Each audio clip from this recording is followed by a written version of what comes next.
자, 우리가 대면 강의에서 그 머신러닝의 개념과 또 그 머신러닝의 방법에 따라서 슈퍼바이즈 러닝, 또 언슈퍼바이즈 러닝, 또 세미 슈퍼바이즈 러닝, 그리고 강화학습으로 이제 구분할 수 있다라고 얘기를 했었어요. 그리고 각각의 방법론에서 어떤 알고리즘들이 있는지 간략하게 좀 살펴봤었습니다. 이번에는 그 머신러닝 모델을 구축하기 위해서 그 데이터를 어떻게 사용하는지 그 방법에 대해서 이제 다뤄볼 건데요.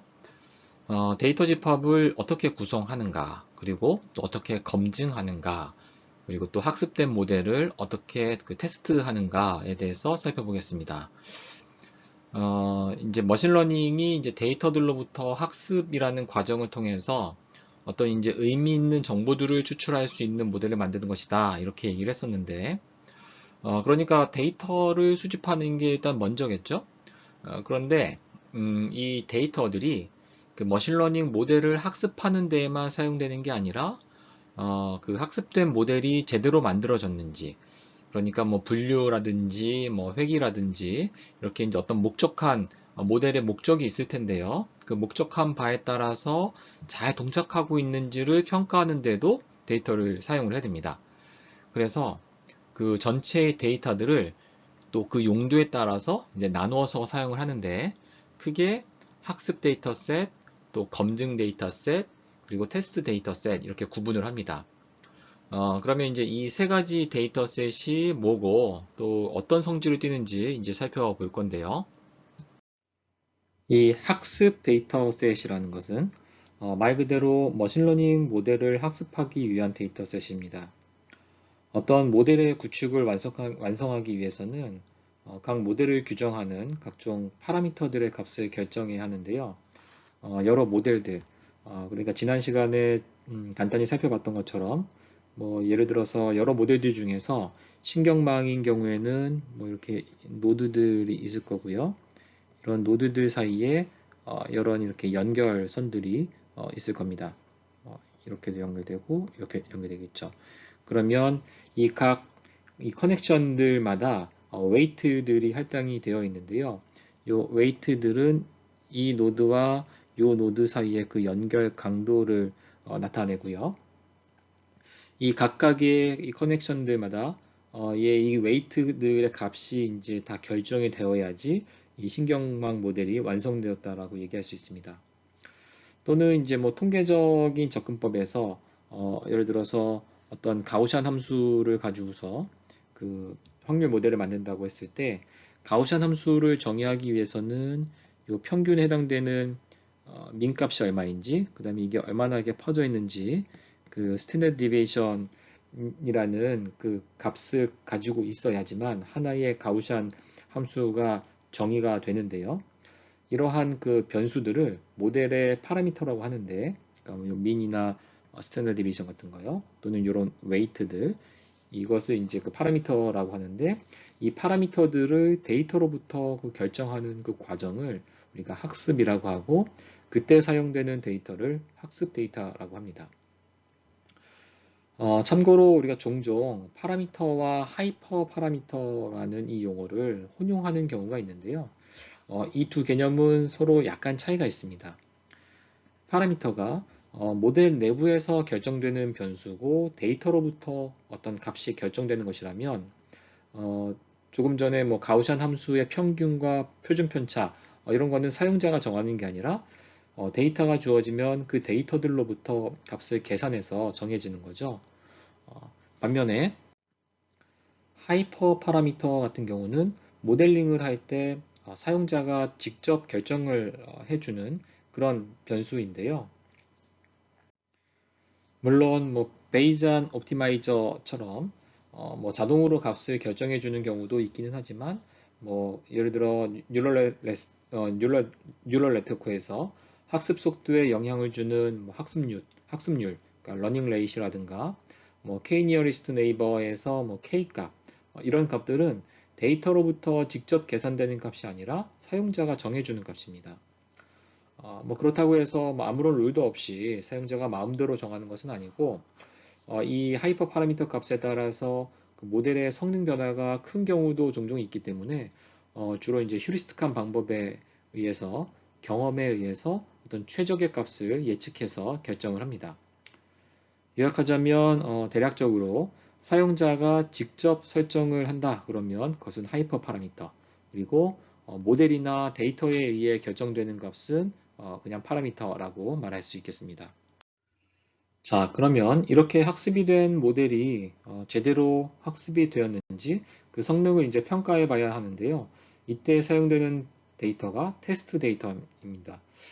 테스트 데이터는 모든 학습 과정이 다 완료된 다음에 그 모델을 이제 릴리즈하기에 앞서서 그 예상되는 모델의 성능을 측정하기 위해서 사용됩니다.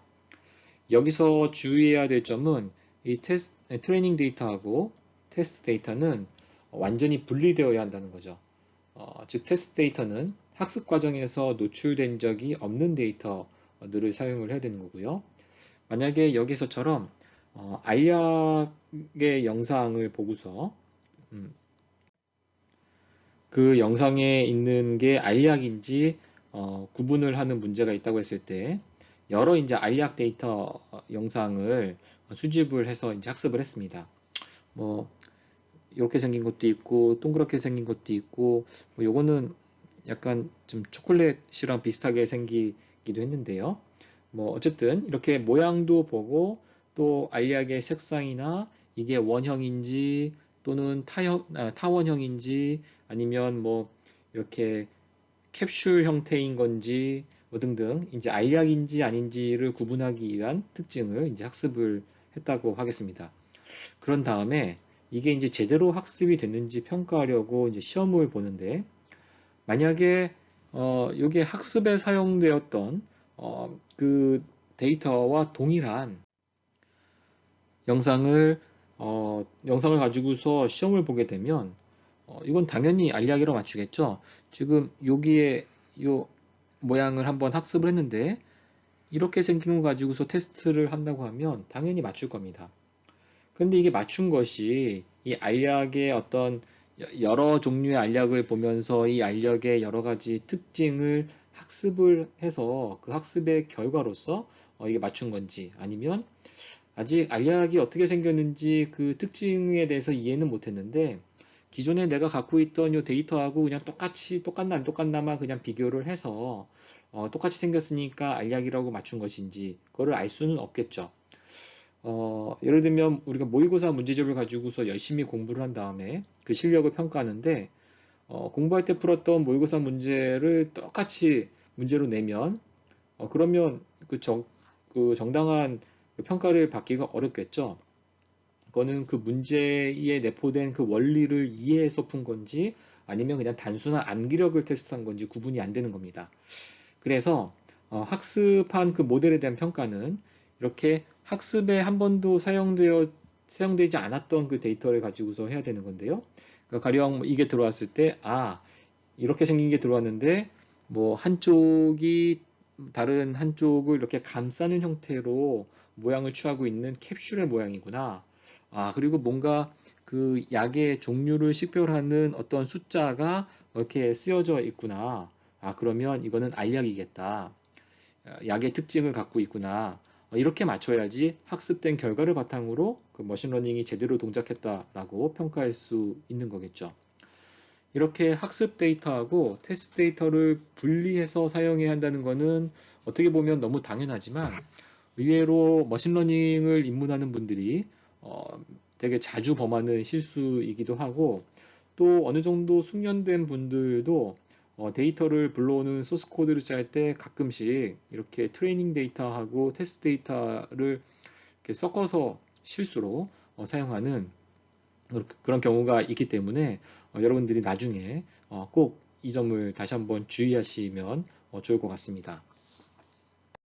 자, 그러면 이 validation 데이터라고 하는 이 검증 데이터는 뭘까요?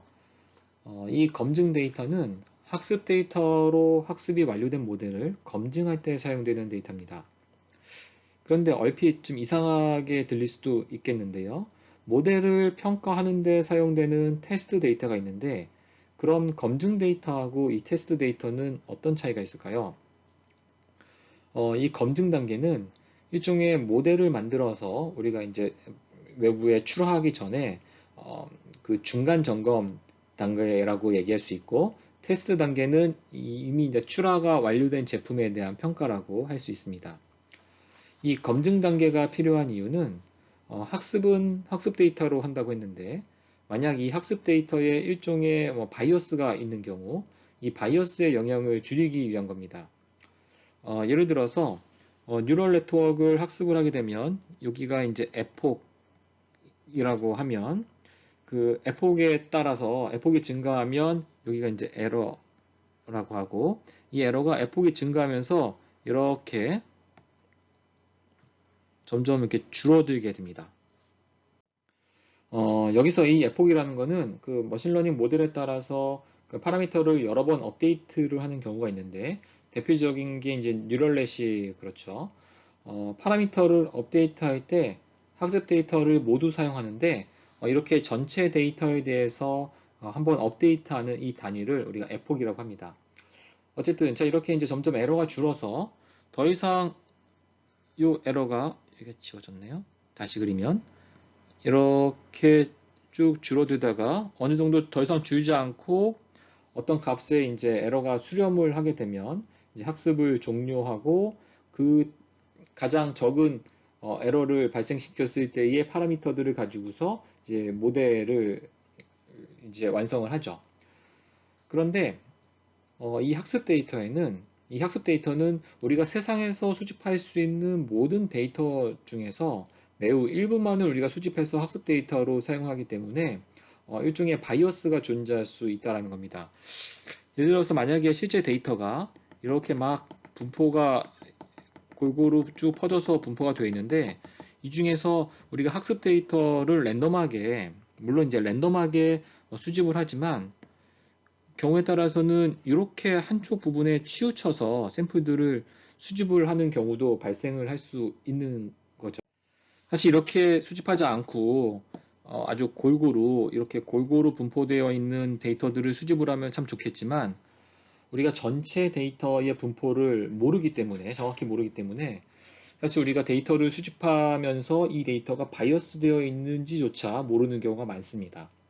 그래서 학습 데이터에 대해서 이게 에러가 이렇게 줄었다고 하더라도 어, 우리가 이제 다른 시간에 그 오버피팅에 대해서 좀 더 자세하게 이제 다루겠지만, 어쨌든 모든 데이터에서 항상 학습 데이터에서와 같은 비슷한 양상으로 에러가 줄어든다고 줄어들지 않을 수도 있는 거죠.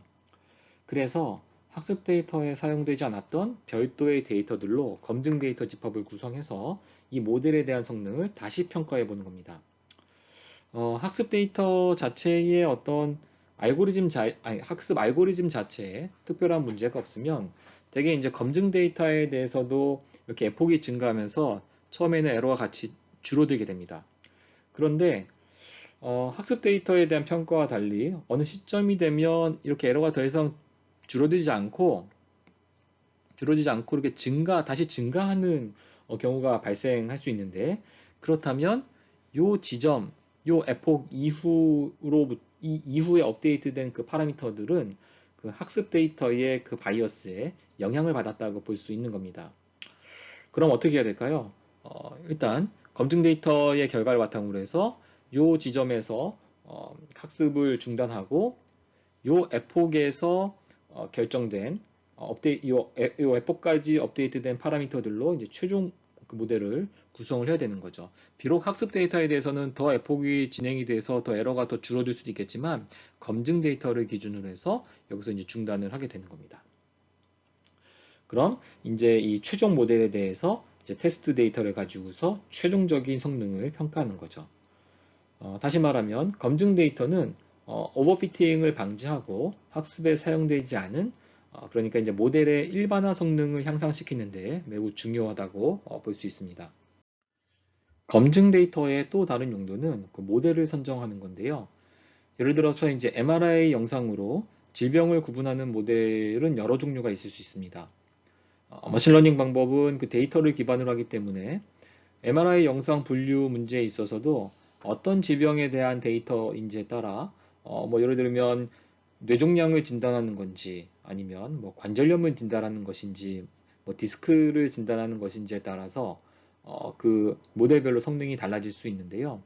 그래서 보통 해당 데이터에 이제 가장 적합한 모델을 찾기 위해서 학습 데이터로 여러 파라미터와 여러 모델을 만들어 보고서 이렇게 모델 뭐 1번, 2번, 3번 뭐 여러 종류의 모델들을 다 만들어 본 다음에 그 검증 데이터를 가지고서 각각을 평가해 봐서 뭐 가령 첫 번째 모델 같은 경우에 밸리데이션이 90%가 나왔고 두 번째 모델이 95%, 세 번째가 91%의 그 성능이 나왔다. 그러면 검증 데이터에 대한 결과를 바탕으로 해서 2번 모델을 사용하는 게 좋겠다라고 선택을 하는 거죠. 그리고 그 모델에 대해서 테스트 데이터를 가지고서 평가를 진행하면 이 문제에 대한 그 최종 성능은 이제 이렇게 93%가 되는 겁니다. 검증 데이터는 보통 학습 데이터의 이제 일부에서 분리해서 사용을 하는데요. 테스트 데이터 집합처럼 당연히 학습 데이터 집합과 중복이 돼서는 안 됩니다. 검증 데이터하고 테스트 데이터와의 공통점은 이 데이터들로 모델을 재학습하지는 않는다는 것입니다. 그런데 검증 데이터하고 테스트 데이터가 모두 학습을 직접 학습하는 데 사용되진 않지만 테스트 데이터와 달리 검증 데이터는 학습에 관여는 한다라고 말할 수 있습니다. 이를테면 파라미터 값의 계산이나 업데이트 연산이라는 그런 학습 자체에 직접 사용되진 않지만 밸리데이션 데이터를 이용해서 학습을 어디에서 종료시킬 것인지 그리고 사용자가 직접 정하는 하이퍼 파라미터의 어떤 미세 조정에는 검증 데이터를 사용할 수 있습니다. 반면에 테스트 데이터는 오직 최종 성능 평가에만 사용되는 거고요. 그럼 이제 전체 데이터가 있으면 얼마만큼을 학습 데이터로 사용하고 얼마만큼을 검증과 테스트 데이터로 사용하는가. 사실 여기에 뭐 정답은 없는데 다만 데이터가 비교적 충분히 모였다 그러면 많은 사람들이 학습 데이터를 보통 60%, 그 다음에 나머지 20%씩을 검증 데이터와 테스트 데이터로 이렇게 사용을 하는 경우가 많습니다. 그런데 이미지넷 같은 어떤 대용량 데이터베이스가 있는 경우도 있지만 어떤 때는 데이터가 매우 적은 경우도 있죠. 특히 이제 구체적인 응용 분야로 갈수록 데이터 확보가 쉽지 않은데요. 예를 들어 흔히 발견되는 뭐 일반적인 폐렴이라고 한다면 환자 수도 많을 뿐더러 폐렴은 기본적으로 엑스레이를 찍기 때문에 폐렴 엑스레이 영상을 수집하는 것은 비교적 수월합니다. 뭐 가격도 싸니까 많이 찍겠죠. 그런데 예를 들어서 뭐 희귀질환이나 신종질환인 경우에는 데이터가 많이 확보되어 있지 않죠. 환자도 많지 않고. 게다가 이제 우리가 지도학습 기반의 방법을 사용하려면 판독 정보가 이제 그 레이블링이 되어 있어야 하는데 그런 데이터는 더욱 적겠죠. 이렇게 데이터가 부족한 경우에 그 사용하는 방법이 교차 검증입니다. 교차 검증법 중에서 일반적으로 많이 사용되는 방법이 이 K-fold cross validation이라는 방법인데요. 먼저 데이터가 여러 개 있으면 그 데이터들을 랜덤하게 막 섞습니다. 그 다음에 그 x1부터 xk개까지 총 k개의 그 폴드로 데이터들을 이렇게 그룹을 져서 묶어 놓고요. 그 중에서 한 개의 그 폴드만 테스트 셋으로 사용하고 나머지 k-1개의 폴드들을 트레이닝 셋으로 사용을 합니다. 만약에 뭐 검증 데이터가 필요하다면 뭐 앞에서 같이 이제 이 학습 데이터 중에서 일부를 뭐 하나를 이제 검증 데이터로 사용을 한다든가 이렇게 나누어서 사용할 수도 있을 거고요. 이런 과정을 이제 그 K개의 폴드로 나누는 요 방법을 총 K번 반복을 하는데요. 그러니까 첫 번째는 첫 번째 그 폴드를 테스트로 하고 나머지를 트레이닝을 했으면 두 번째는 두 번째 폴드를 테스트로 사용하고 그 나머지를 다 트레이닝으로 사용하고 이렇게 이제 K번을 반복을 하는 거죠. 어, 이런 이렇게 하고 나면 결국에는 모든 그 폴드들이 한 번씩은 다 테스트가 되게 될 거고요. 총 K번의 이제 테스트 결과가 나오게 되겠죠. 그러면 그 결과 값을 평균을 내서 최종 결과를 도출하는 겁니다. 비록 이제 데이터가 적지만 일단 모든 데이터를 한 번씩 평가해 볼 수 있다는 그런 장점이 있죠. 그리고 우리가 보통 이제 C개의 클래스를 갖고 있는 문제를 다룬다고 할 때, 이 K-폴드 크로스 밸리데이션을 적용을 할 때에는 데이터들을 이제 여러 폴드로 구분을 하는데 각 폴드 내에서 클래스별로 그 샘플들이 골고루 분포하는 게 좋습니다. 그래서 어떻게 폴드를 구성하는가 그 방법 중에서 이제 하나를 소개하자면 이렇다면 이제 각 클래스 레이블이 요 하나하나를 이제 다 샘플이라고 하면 그 샘플들에는 클래스 레이블이 이렇게 다 매겨져겠죠. 뭐 1번, 2번, 3번, 뭐 4번, 5번 이렇게 해서 뭐 C개가 있을 텐데 이 순서가 이렇게 나란히 있는 건 아닐 거고 막 섞여 있을 겁니다. 그죠? 뭐 10번도 있을 거고 뭐 C도 있을 거고 C-C도 있을 거고 클래스 레이블이에요. 이런 식으로 막 섞여 있을 텐데 이거를 이렇게 막 섞은 다음에 이 클래스 레이블이 numerical value이기 때문에 이 numerical value를 기준으로 해서 그러니까 클래스 레이블을 기준으로 해서 이것들을 다 이렇게 내림차순 또는 오름차순으로 정렬을 하고 나면 이제 어떻게 정리가 될 거냐면 1번 클래스에 해당되는 샘플들이 쭉 나란히 있고 그 다음에 2번 클래스 샘플들, 뭐 3번 클래스 샘플들 이렇게 순서대로 쭉 해서 뭐 C번 클래스 샘플들이 이런 식으로 이제 소팅이 되겠죠. 그런 다음에 이게 이제 K-폴드로 나눈다고 하면 이렇게 쭉 나열되어 있는 샘플들을 K번째 해당되는 샘플, 또 K 배수마다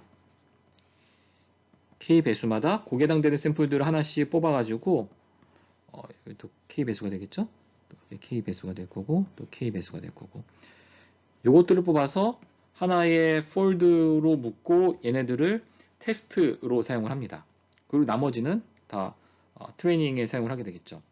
그 다음번에는 K 배수 플러스 1번째 거. 그러니까 이 경우에는 요거하고 요거하고 이것들이 뽑혀 나오게 되겠죠. 요거를 테스트로 사용하고 나머지를 다 트레이닝으로 사용하고 그 다음에는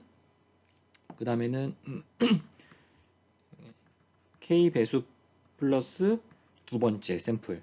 그럼 뭐가 될까요? 여기가 이제 K번째였으니까 K 배수 플러스 2면 여기에 해당되는 샘플들을 뽑아가지고 테스트로 사용하고 나머지를 트레이닝으로 사용하고 이렇게 K번을 사용하게 되면 일단 모든 샘플들이 다 한 번씩 여기서도 테스트가 되게 되겠죠. 그리고 각각의 그 폴드에는 그 클래스들별로 샘플들이 골고루 분포하는 그런 폴드들을 구성을 할 수 있을 겁니다. 그런데 보통은 또 여기서 끝내지 않고 어떤 통계적인 유의성을 높이기 위해서 이런 과정을 여러 번 더 수행을 하는데요. 그러니까 처음부터 다시 또 데이터를 막 랜덤하게 썼고 클래스 레이블을 가지고서 소팅을 한 다음에 다시 또 K개의 학습 데이터 집합과 테스트 집합상을 구성하는 것을 뭐 예를 들면 이제 T번 더 반복을 하는 거죠. 그리고 그러면 이제 총 테스트 결과값이 K 곱하기 T번의 이제 결과값이 나올 텐데 그 결과의 평균값과 표준 편차를 최종 결과로 이제 제시를 합니다. 그리고 만약 이 K-폴드 크로스 밸리데이션에서 전체 데이터의 개수가 이게 총 n개라고 했을 때 만약에 K를 n으로 설정을 하면 어떻게 될까요? 그런 경우에는 이제 각 폴드마다 한 개의 샘플만 이제 포함이 된 그런 폴드가 구성이 되겠죠. 그러면 한 번 실험할 때마다 한 개의 샘플이 테스트되고 나머지 n-1개의 샘플이 이제 학습 데이터가 되겠죠. 이것을 총 이제 n번을 하게 될 텐데 이 k가 n인 케이스 이거를 우리가 보통 leave one out 방법이라고 얘기를 합니다. 왜냐하면 한 개 빼고 나머지를 다 트레이닝을 시키는 거니까 그래서 별도로 이렇게 이름을 붙이기도 합니다. 앞서 에폭에 대해서 간단히 설명을 했었는데요. 학습에 대한 얘기를 하다 보면 뭐 에폭 또는 뭐 배치, 미니 배치, 이터레이션 뭐 이런 용어들을 자주 접하게 됩니다. 그림에서처럼 이 에폭은 이게 전체 데이터라고 한다면 요 모든 학습 데이터들이 한 번씩 모델에 다 들어간 다음에 그 다음에 웨이트 값을 갱신해 주는데 그 갱신해 주는 주기를 우리가 에폭이라고 합니다. 그리고 미니 배치는 이 전체 데이터를 이렇게 여러 개의 묶음으로 잘게 나누어서 그 나누었을 때 이 하나의 묶음을 우리가 이제 미니 배치라고 얘기를 하고요. 보통 뭐 알고리즘을 보다 보면 그 뭐 배치 사이즈라는 얘기를 하는 것을 종종 볼 수 있는데요. 이 배치 사이즈라는 거는 이 미니 배치 안에 포함된 그 데이터의 개수를 보통 의미합니다. 이 전체 데이터를 이렇게 미니 배치로 나누는 이유는 우리가 웨이트를 갱신할 때 모든 데이터를 다 본 다음에 하는 것보다는 이 미니 배치 안에 있는 데이터 일부만을 보고서 한 번씩 조금씩 갱신을 하는 것이, 그러니까 요거 보고서 갱신하고, 그 다음에 요거 보고서 웨이트 갱신하고, 이렇게 그 데이터들을 조금씩 보면서 갱신하는 게 더 이제 효과적일 때가 있기 때문인데요. 그럼 이제 이터레이션은 뭐냐? 이터레이션은 뭐냐면 한 개의 에폭을 진행하기 위해서 가중치를 업데이트해주는 그 횟수를 말하는데요. 다시 말하면 미니 배치 한 개당 한 번 웨이트를 업데이트해 주는 거니까 미니 배치의 개수하고 그 이터레이션의 수는 이제 같게 되겠죠. 그러니까 예를 들어서 이제 전체 1000개의 데이터가 있다고 했을 때 이 미니 배치 사이즈를 100이라고 하면 그러면 미니 배치가 총 몇 개 만들어지냐면 10개 만들어지게 되겠죠. 그러면 이터레이션도 10이 되는 겁니다. 그리고 한 에폭 동안, 한 에폭이라는 거는 이 전체 데이터를 다 본 거라고 했잖아요. 그러니까 한 에폭 동안에 웨이트는 10번, 10번 업데이트 되는 거죠. 자, 학습하는 방식 중에는 배치 학습하고 이제 온라인 학습 방법이 있는데요. 배치 학습 방법은 이렇게 전체 학습 데이터를 한꺼번에 이제 학습을 하는 방식인데요. 그러니까 전체 이거를 통으로 한번 넣고서 한번 돌리면 되니까 되게 간단합니다. 그리고 이제 전체 데이터를 다 본 다음에 웨이트를 업데이트하기 때문에 만약에 수집한 데이터들 중에서 일부 이제 튀는 데이터가 몇 개 있다고 하더라도 그게 전체 학습 결과에 크게 영향을 받지 않고 어떤 데이터 전체의 경향을 반영해서 코스트 펑션을 줄이는 방향으로 업데이트를 진행할 수 있습니다. 그리고 이제 전체 데이터를 한꺼번에 사용해야 되니까 덩치가 되게 크겠죠. 그래서 보통 온라인으로 하지는 않고 오프라인에서 수행을 하기 때문에 오프라인 러닝이라고 얘기하기도 합니다. 그런데 뭐 한 번 그냥 왕창 넣은 다음에 어, 그 웨이트를 업데이트하니까 간단하긴 하지만 반면에 만약 데이터가 추가로 확보돼서 그러니까 새로 해야 된다 그러면 전체 데이터를 다 다시 돌려야 되니까 시간이 되게 오래 걸리는 그런 단점도 있습니다. 반대로 이제 데이터 샘플 하나마다 웨이트를 업데이트를 하면 어떻게 될까요? 데이터 한 개를 처리하는데 걸리는 시간은 매우 짧아지겠죠? 그런데 그 데이터 전체의 어떤 경향을 파악하기는 좀 힘이 들 거고, 또 코스트 펑션의 수령까지는 데이터 하나하나마다 이렇게 계속 업데이트 하니까 이렇게 되게 많이 헤매게 되는 경우도 발생할 수 있습니다. 이 온라인 학습은 이제 이 두 가지 케이스를 이제 적당하게 이제 버무린 건데요. 그 웨이트 업데이트를 이제 앞서 말한 그 미니 배치 단위로 이제 순차적으로 수행을 하는 겁니다. 뭐 이걸 이제 인크리멘탈 러닝이라고도 하는데 그 데이터는 이제 그 잘게 나눠 가지고 학습을 하니까 그 배치 학습에 비해서는 이제 속도가 빠르고 또 학습이 끝난 이 미니 배치는 더 필요가 없죠. 그러니까 제거하면 됩니다. 그러니까 어떤 그 자원이 한정된 환경에서 이제 적합한 그런 장점이 있고요. 그리고 이제 최소 배치 사이즈를 그 어느 정도 이제 크기로 유지를 하면 그 전체 데이터의 어떤 경향도 일정 부분 그 반영할 수가 있습니다. 그리고 이제 추가 데이터에 대해서도 이제 효과적인 그 업데이트가 가능하고요. 그렇지만 이제 에러가 있는 데이터에 대해서는 이 성능이 또 점진적으로 이렇게 감소할 수도 있습니다.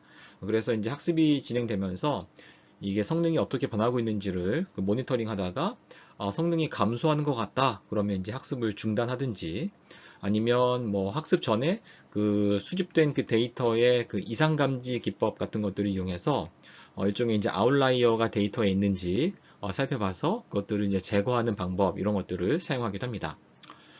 이 이제 미니 배치 학습에서는 그 학습률 그 설정하는 게 매우 중요한데요. 이 학습률을 높이면 그 시스템이 그 데이터에 이제 빠르게 적응을 하는데 또 과거의 데이터를 금방 잊어버리게 됩니다. 반면에 이제 학습률이 또 낮으면 그 아웃라이어 데이터에 이제 조금 덜 민감해지지만 이제 학습이 좀 느려지기도 하죠.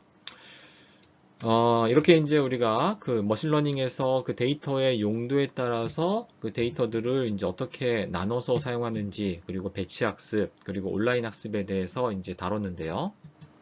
이 데이터의 구성을 이제 어떻게 할지는 그 모델의 종류하고 전체 데이터의 이제 규모에 따라서 이제 적절하게 또 변경을 해서 구성을 할 수도 있습니다.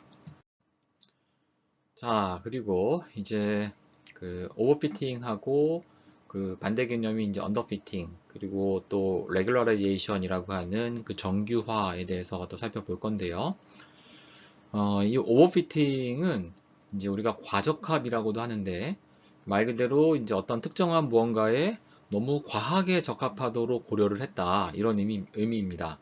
여기서 이 그 무언가라는 게 바로 이제 학습 데이터를 의미하는 건데 이 머신러닝의 목표가 그 데이터로부터 그 데이터의 일반적인 속성, 그러니까 어떤 이제 뭐 속성이나 특징을 추출하는 건데, 예를 들어서 여기에 이제 필기도구들이 많이 있죠. 이 필기도구들을 인식하기 위한 모델을 이제 만든다고 일단 가정해 보겠습니다. 그러면 우리가 이제 이 모델을 학습시킬 때 세상에 이제 모든 필기구들의 영상을 다 수집을 해서 그거를 다 학습하는 거는 현실적으로 불가능하죠. 거의 불가능합니다. 그래서 우리가 모델을 학습할 때는 그 사용자가 확보 가능한 그런 데이터들만 갖고서 학습을 시킬 수밖에 없는데 이제 일종의 그 샘플링을 하는 거죠. 그리고 이렇게 수집된 그 데이터들 가지고서 이제 필기류의 특징을 학습하기 시작합니다. 큰 틀에서 보니까 펜은 이렇게 대체로 길게 이렇게 생겼구나. 그리고 어떤 펜은 이렇게 뚜껑이 있는 것도 있고, 그다음에 뚜껑이 없는 펜들을 보니까 뭐 예를 들면 여기 끝이 뾰족하구나. 뚜껑이 없는 것들은. 그리고 그 뚜껑이 없는 것들 중에서 이렇게 지우개가 달린 것들도 꽤 있네. 이런 형태로 그 학습 데이터를 보면서 이 모델이 그 모양을 조금씩 이제 익혀갈 겁니다. 그런데 이 학습 데이터를 너무 열심히 보다 보니까 필기류의 어떤 일반적인 특징보다는 학습 데이터 하나하나에 너무 집착을 하게 되는 거죠. 그래서 이제 응용력이 떨어지는 겁니다. 만약에 테스트 데이터로 이렇게 학습 데이터하고 학습 데이터에 이제 요거하고 이제 좀 비슷하게 생긴 게 들어오면 여기 이제 옷에 걸 수 있는 집게 형태의 거리가 있구나. 이거는 내가 공부했던 거하고 거의 같네, 모양이. 여기 이제 펜의 고무도 똑같이 있네. 어, 위에 지우개도 있고. 그러니까 이거는 펜이야. 이렇게 맞추는데, 만약에 이렇게 조금이라도 다른 모양이 나타나면, 이거는 이렇게 뚜껑 모양이 곡선인 거는 본 적이 없는데, 그 다음에 고무 패킹이 있는데, 고무 패킹의 모양도 좀 다른 것 같고, 뒤에 지우개 같은 것도 없고, 이렇게 내가 봤던 거하고 똑같진 않아. 그러면 이거는 필기구가 아니야. 이렇게 맞추지 못하는 겁니다. 이런 현상을 우리가 오버피팅이라고 얘기를 합니다. 반면에 이번에는 학습 데이터를 가지고서 너무 그 설렁설렁하게 공부를 한 겁니다. 그래서 이렇게 학습 데이터 보니까 필기류는 다 이렇게 길게 생겼구나. 뭐 길게 생기면 다 필기류지. 그냥 이 정도로만 공부를 하고 만 거죠. 그래서 이런 나뭇가지가 들어왔는데도 기다랗게 생겼네. 그러면 이것도 펜이야. 이렇게 쉽게 판단을 해버리는 겁니다. 이것도 문제겠죠? 이런 경우를 우리가 이제 언더피팅이라고 얘기를 합니다. 이렇게 필기구라는 종류에 대한 여러 특성이 있는데 몇 가지 특성만으로 학습한 것을 우리가 이제 바이어스 되었다. 몇 가지만 보고서 이미 다 판단을 해버린 거죠. 그래서 바이어스 되었다라고 얘기를 하고요. 어, 반대로 학습 데이터로부터 너무 많은 특징들, 세세한 거 하나하나까지도 다 과하게 학습을 해서 새로운 것을 예측하지 못하는 것이 오버피팅입니다. 이런 걸 우리가 하이 베리언스 모델이라고 얘기를 합니다. 자, 여기서 왼쪽을 이제 언더피팅이라고 하고, 오른쪽을 이제 오버피팅 모델이라고 한다면, 학습되는 그 특징이 점점 이제 오버피팅에 해당되는 모델로 갈수록 점점 더 많아지는 거겠죠? 그럼 에러율은 어떻게 될까요? 앞서 말한 것처럼 언더피팅이나 오버피팅이나 둘 다 에러율은 높아집니다. 일반 테스트 데이터에 대해서. 언더피팅일 때는 너무 막 예측해서 틀리는 거고, 오버피팅일 때는 새로운 것에 대한 응용력이 떨어져서 틀리는 거였죠. 그래서 에러율은 이런 곡선을 갔는데, 그러니까 점점 언더피팅에서 높다가 점점 가면 갈수록 점점 떨어지다가, 이게 그쵸? 그러다가 다시 어느 순간부터는 에러율이 이렇게 올라가게 되는 겁니다. 그러면 그 특징을 학습시키는 그 정도를 어느 정도에서 그쳐야 되는 거냐면 적당한 지점, 그죠? 에러율이 제일 낮은 요 정도 지점에서 이제 이 지점을 찾아서 학습을 해야 되겠죠. 이 에러율은 모델의 어떤 복잡도하고도 관련이 있는데 학습 데이터에 대한 그 에러는 모델이 복잡해지면 복잡해질수록 점점 이렇게 떨어지게 됩니다. 학습 데이터에 대해서는. 그런데 새로운 데이터에 대한 어떤 일반화 성능은 모델이 복잡해지면 다시 이렇게 올라갈 수가 있습니다. 요 왼쪽이 언더피팅에 해당되는 거고, 요 오른쪽이 이제 오버피팅에 해당이 되는 거겠죠. 자, 그러면 이런 현상이 왜 벌어질까요? 이 예를 한번 보겠습니다. 만약에 파란색 클래스와 빨간색 클래스를 구분하는 문제가 주어졌다고 하겠습니다. 그리고 각 클래스를 잘 구분하는 모델을 만들기 위해서 학습 데이터를 이렇게 수집을 했고요. 만약 이 두 클래스를 잘 구분할 수 있는 가장 단순한 모델을 만들려고 하면 그 직선에 의해서 구분하는 모델일 겁니다. 그러니까 직선은 어떻게 쓸 수 있죠? 직선은 y는 wx 플러스 이렇게 쓸 수 있을 테니까 직선 모델을 위해서 필요한 학습해야 할 파라미터는 w1과 w0 이렇게 두 개가 되겠죠? 그 다음에 또는 2차 포물선을 가지고서 모델을 만들 수도 있을 겁니다. 이 경우에는 파라미터의 개수가 하나 더 추가가 되겠죠.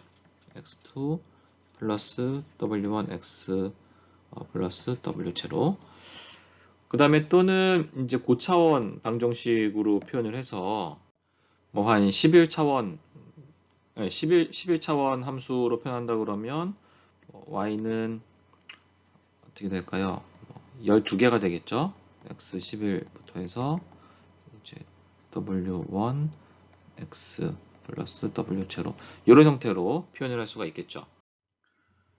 그리고 이제 각각의 모델을 가지고서 한번 모델을 그어봤습니다. 사실 직선을 가지고서 이 파란색 점하고 빨간색 점을 완벽하게 그을 수 있는 직선은 사실상 여기서는 그을 수 없지만 그나마 가급적이면 에러를 조금 줄일 수 있는 그런 직선을 그는다면 요렇게 직선을 그을 수가 있겠죠. 그런 경우에는 이것들이 이제 에러에 해당이 될 겁니다. 그 다음에 2차 함수를 이용해서 포물선을 그는다면 이렇게 이제 초록색 형태로 한번 그어볼 수 있을 텐데 이 경우에도 뭐 완벽하진 않지만 약간 두 개 정도 이렇게 에러는 발생을 했네요.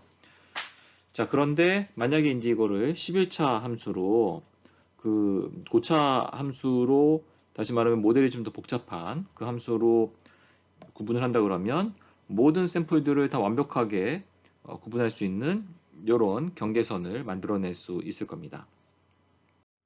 그런데 사실 이 학습 데이터는 원래 이 빨간 클래스와 파란 클래스에 속한 엄청나게 많은 샘플들 중에서 일부만을 샘플링해서 구성한 것이었죠. 그래서 뭐 만약에 이제 학습 데이터가 그래도 잘 샘플링 됐다면 전체 데이터의 특성을 일부 잘 나타내고는 있을 겁니다. 예를 들어서 대략 뭐 파란 클래스는 뭐 위쪽에 분포하고 빨간 클래스는 아래쪽에 분포한다든지 그런 큰 틀에서의 모양은 이제 어느 정보는 얻을 수가 있을 텐데 그런데 이제 실제로 샘플링 숫자를 계속 늘려봤더니 실제로는 이렇게 데이터가 분포되어 있었던 겁니다. 물론 이제 학습 데이터에서 얻었던 정보처럼 파란 점들은 주로 위쪽에 있고 빨간 점들은 주로 이제 아래쪽에 있다라는 건 맞지만 실제 이렇게 분포되어 있는 이 데이터에다가 직선으로 위에서 학습한 요 모델하고 또 2차 포물선으로 학습한 모델하고 12차 그 모델로 학습한 것들을 그 경계선들을 그대로 적용을 했더니 어떻게 됐냐면 이렇게 나오는 거죠. 자, 어떻게 됐냐? 그 1차 직선으로 그은 그 모델에 대해서 그 분류를 봤더니 에러가 요만큼이 이제 에러가 되겠죠. 이만큼의 에러가 될 겁니다. 에러가 좀 많이 발생했죠. 그런데 2차 함수로 모델링을 한 거를 보니까 에러가 어떻게 됐냐면 에러가 있기는 있지만 몇 개 없죠. 요거나 한 요 정도 한 몇 개만 에러가 있고 에러가 확 줄었습니다. 그죠? 근데 이제 학습 데이터에 대해서 아주 완벽했던 요 경계선을 이 샘플링을 더 많이 한 데이터에다 적용을 해봤더니 어떻게 됐냐면 이 경우에는 에러가 어떻게 됐냐면 요거 다 에러죠. 그리고 요것도 다 에러고 요게 에러고 또 이것들도 다 에러가 됩니다. 이만큼이 에러가 된 거죠. 학습 데이터에 대해서는 완벽했는데 이렇게 학습에서 보지 못했던 일반 데이터를 집어넣었더니 에러가 훨씬 커진 겁니다. 물론 직선 모델도 어느 정도 에러가 나왔고 이것은 워낙 모델이 단순하다 보니까 어느 정도 예상은 했겠지만 학습 데이터와 이 실제 데이터 간의 차이는 이 11차원 모델인 경우에는 꽤 많이 차이가 나죠. 이 경우에 이 11차원 모델을 오버피팅이 되었다라고 얘기를 하는 겁니다. 근데 이 경우에는 2차원 모델인 경우에는 1차원 모델보다는 분명히 1차원 모델보다도 분명히 그 에러가 많이 줄어들었고 오히려 이 고차원 11차원 모델에 비해서도 에러가 확 줄어들었습니다. 학습 데이터에 대해서는 2차원 모델이 11차원 모델보다 에러가 더 높았지만 일반화 성능에서는 훨씬 높게 나온 거죠. 그럼 이 오버피팅은 어떻게 해결할 수 있을까요? 우선은 데이터를 더 수집을 하는 겁니다. 기본적으로 이제 오버피팅은 학습 데이터를 너무 열심히 공부해서 그 발생한 문제이기 때문에 그렇게 열심히 공부하는 거를 더 많은 데이터를 가지고서 공부를 하면 그 부작용이 좀 더 줄어들겠죠. 예를 들어서 만약에 학습 데이터를 그러니까 실제 데이터가 이만큼 중에서 이렇게 많이 더 많이 이제 수집을 했다고 해보겠습니다. 그러면 이 학습 데이터에 대해서 아주 과하게 피팅을 했다고 하더라도 요 선처럼 그런 경우에는 이제 실제 데이터에다가 적용을 해봐도 그 일반화 성능이 꽤 높게 나올 겁니다. 그러니까 아까처럼 이렇게 몇 개 없는 학습 데이터에 대해서 고차 함수 가지고서 피팅을 한 거는 여기다 적용을 하면 에러가 컸었는데 데이터가 많아지니까 이런 오버피팅으로 인한 문제들이 많이 그 감소하게 되는 거죠. 사실 추가 데이터를 추가 수집하는데 이제 비용이 너무 많이 들기 때문에 그래서 문제인 거지. 만약에 얻을 수만 있다면 가급적 많은 걸 얻을 수만 있다면 이 문제들은 훨씬 더 많이 해결될 겁니다. 근데 만약에 데이터를 이렇게 증식하는 것이 어렵다면 그럼 이제 다른 방법들도 사용을 해봐야 될 텐데요. 이를테면 기존 데이터에다가 조금 이제 변형을 줘서 노이즈를 뭐 추가를 하거나 해서 데이터에 변화를 주는 거죠. 예를 들면 이제 수집된 데이터는 이거밖에 없는데 이 샘플을 중심으로 해서 값을 몇 개를 막 더 추가를 좀 변형을 줘가지고 이렇게 데이터들을 만들어내는 겁니다. 데이터를 이미 수집되는 걸 가지고서 파란 점들 갖고서도 뭐 요 샘플 가지고서 요 주변 주위에 요 주변 주위에 이런 형태로 이렇게 노이즈 또는 어떤 데이터의 변형을 줘서 샘플 수를 조금 더 이제 늘리는 방식이 하나 있을 거고요. 또는 이제 모델의 복잡도를 조금 감소시킬 수도 있겠죠. 뉴럴넷의 경우에는 이렇게 신경망이 있으면 히든 레이어의 어떤 개수를 좀 줄일 수도 있을 거고요. 또 뉴럴넷에서 이제 많이 사용하는 방법 중에 하나는 드랍아웃이라는 방법이 있는데 신경망의 이제 일부를 사용하지 않는 겁니다. 뉴럴넷에서는 이제 각 노드 사이에 연결되어 있는 이 모든 선들의 다 그 웨이트들이 학습되어야 할 그 파라미터가 되는데 학습 과정에서 일부 노드들을 이렇게 없애서 이전 층에서 이제 계산된 값들이 전달되지 않으면서 오버피팅을 줄이는데 이제 도움이 되는 거죠. 그런데 이 드롭아웃은 학습 과정에서만 사용되고 테스트할 때는 어떤 가중치를 모두 다 사용을 합니다. 그리고 또 한 가지 방법은 그 이터레이션이 포함된 학습 모델인 경우에 그러니까 대표적인 게 이제 뉴럴넷이 대표적이겠죠. 이런 모델인 경우에는 어떤 에폭이 증가하면서 학습 데이터의 에러가 계속 이렇게 줄어들게 될 텐데요. 그런데 이것을 학습 데이터 에러가 줄어든다고 계속 가는 게 아니라 어느 지점에서 이제 중단을 하는 겁니다. 학습을 더 이상 시키지 않고. 그러면 어느 지점에서 중단할지를 결정하기 위해서는 우리가 앞선 시간에서 다뤘던 그 밸리데이션 셋을 이용을 할 수가 있습니다. 자, 그리고 이제 오버피팅의 해결 방법 중 하나 중요한 게 정규화라는 건데요. 어떤 모델 H가 이렇게 있으면 거기에 입력이 X가 들어가서 나오는 출력값 이 있겠죠. 근데 이 H를 W의 그 다항함수라고 생각을 해보면 M 차원의 다항함수라 생각을 하면 이 HW는 이렇게 쓸 수 있겠죠. M의 XM승 WM-1의 X승 이렇게 해서 W0까지 M 플러스 1개의 이제 웨이트로 구성된 함수라고 볼 수 있습니다. 그리고 이거야 원래의 정답은 Y여야 되는 거잖아요. 그러면 이 HW라는 그 모델의 그 에러는 이렇게 쓸 수가 있고, 그러면 이 모델이 잘 학습이 되려면 N개의 학습 데이터에 대해서 전체에 대해서 이 에러 값이 가장 최소가 되는 목적 함수를 우리가 이렇게 정의를 해서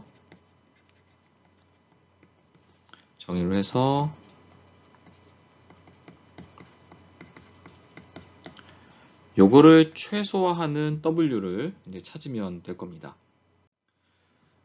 그러면 요 JW를 최소화시키는 W를 어떻게 찾느냐?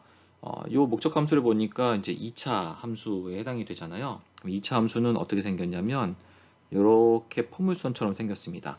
그러면 여기가 이제 W일 거고요.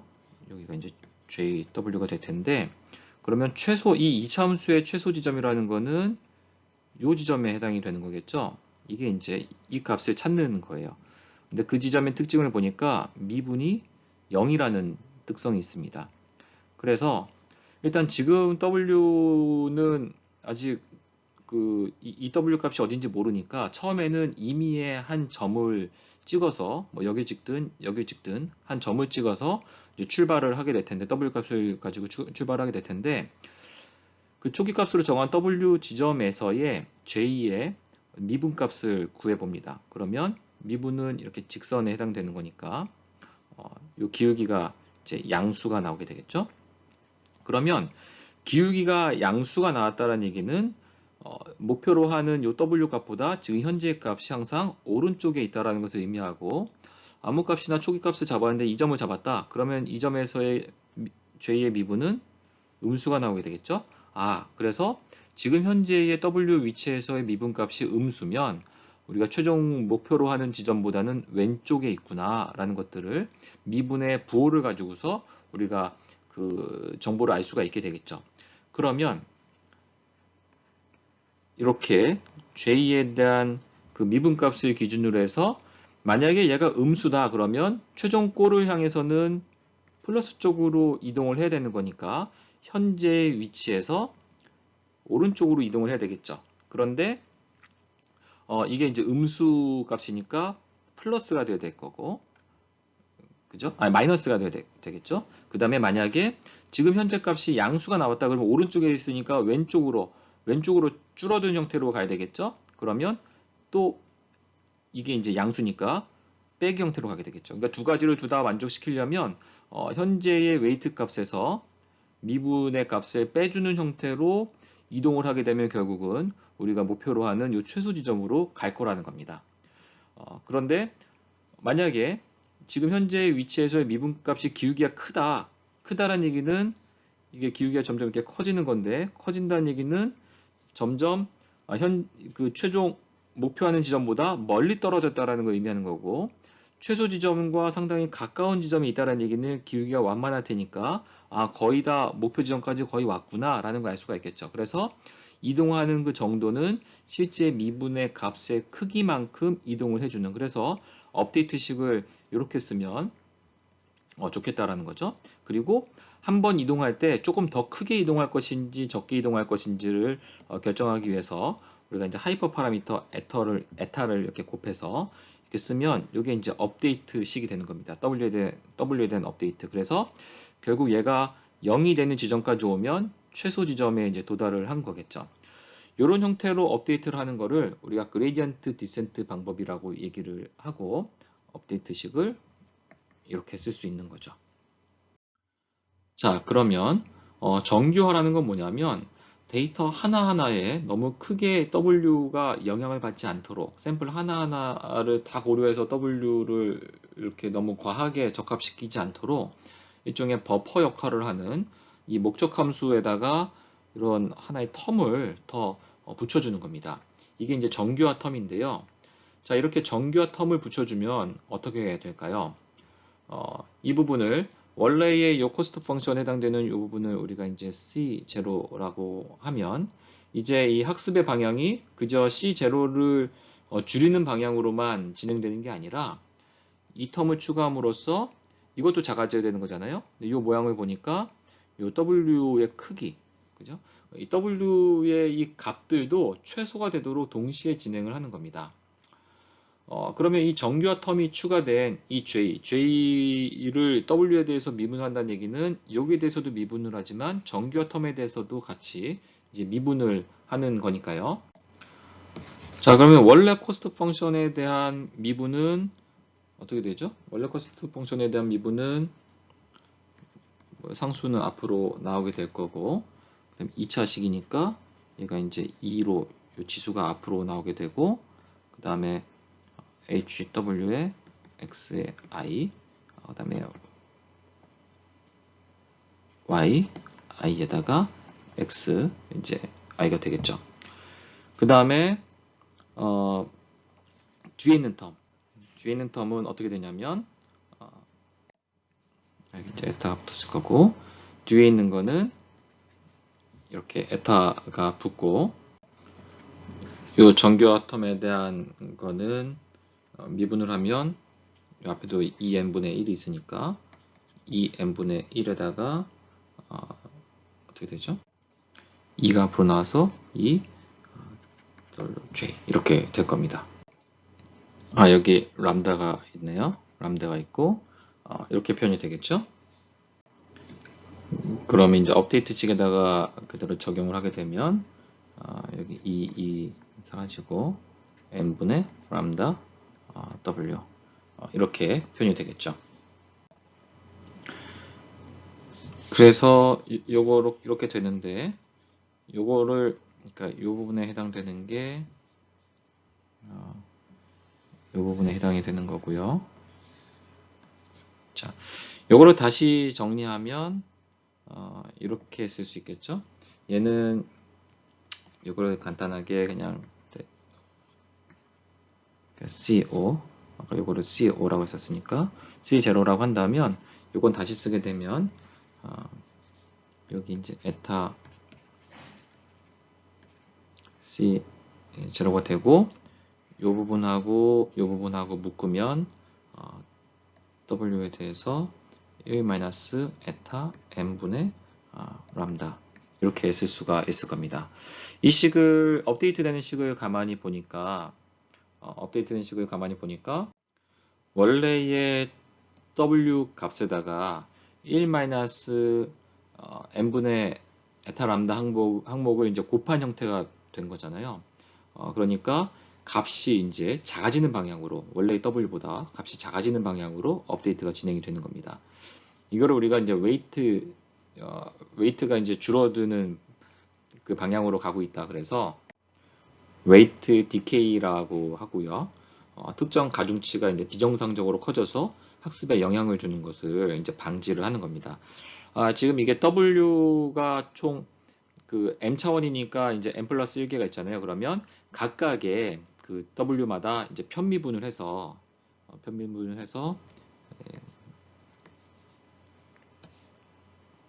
이렇게 각 W마다 이제 편미분을 하는 형태가 되겠죠. 이렇게 표현이 될 겁니다.